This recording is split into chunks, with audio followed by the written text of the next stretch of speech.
Alassane Ouattara, président de la Côte d'Ivoire, suscite de nombreuses interrogations concernant ses intentions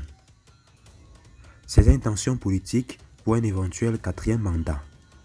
Avant qu'il ne se prononce, sa suspicion affûte les armes au sein de son parti. Élu pour la première fois en 2010, Alassane Ouattara a été réélu en 2015 puis 2020. Son mandat actuel se termine en 2025 et la question de sa candidature future est au cœur des débats politiques. D'un côté, ses partisans soulignent la stabilité économique et politique qu'il a apportée au pays depuis son arrivée au pouvoir. Ils estiment qu'une continuité de la leadership pourrait être bénéfique pour maintenir le cap de développement et de paix. De l'autre côté, une partie de l'opposition et certains citoyens s'inquiètent de la concentration du pouvoir et des conséquences d'une prolongation de son combat.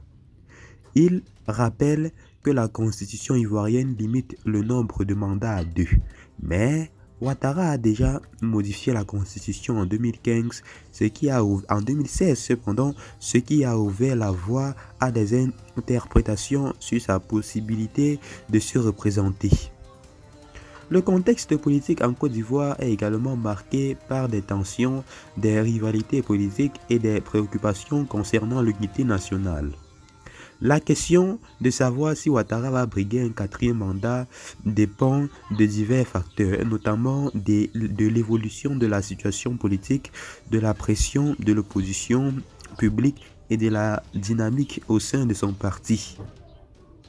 Pour l'instant, il n'a pas officiellement annoncé sa candidature, mais les spéculations continuent d'enflammer les discussions politiques dans le pays. Les mois à venir seront cruciaux pour déterminer son avenir politique et celui de la Côte d'Ivoire. La question de la succession d'Alassane Ouattara. Au sein du Rassemblement des Opportunistes pour la démocratie et la paix RHDP, la question de la succession est un sujet de débat important en Côte d'Ivoire, surtout à l'approche des prochaines élections.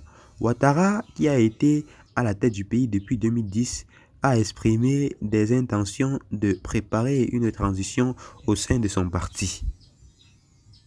Plusieurs figures émergent comme possibles successeurs. Parmi elles, on retrouve entre autres Tiemoké Meï Tekone, le vice-président de la République, un acteur important du RHDP, sa connaissance des affaires économiques et son rôle dans la gestion des affaires de l'État en font un prétendant crédible. Tel a été tout et à tout à l'heure. Bye bye.